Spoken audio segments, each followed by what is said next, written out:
untuk Rizie Kirana, suami kirim salam melalui anak saya. Masya Allah. Waalaikumsalam warahmatullahi wabarakatuh. Terima kasih. Mengharapkan agar misi ini akan sampai ke bumi Gaza dan anda semua adalah merupakan wira dan wirawati yang mewakili Malaysia keseluruhannya.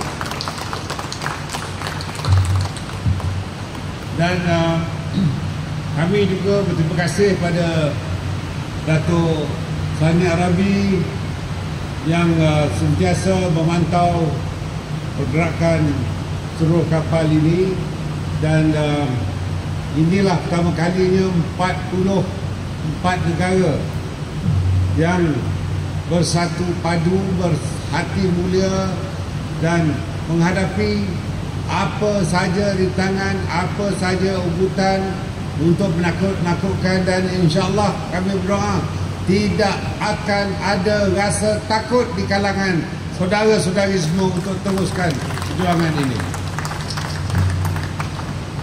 Dan saya lagi sekali bagi pihak rakyat Malaysia keseluruhannya, bagaimana yang saya nyatakan semalam, ini bukan soal agama, ini bukan soal bangsa, tapi ini adalah soal kemanusiaan sejagat, di mana berlaku kebuluran, berlaku kematian, berlaku pengebuman setiap hari. Antara 50 hingga 70 kematian di atas pengebuman yang dilakukan oleh laknatullah.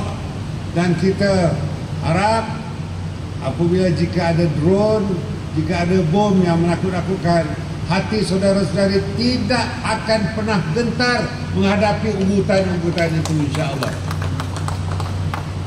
Saya ucapkan terima kasih banyak-banyak untuk Rizie Kirana, suami kirim salam melalui anak saya.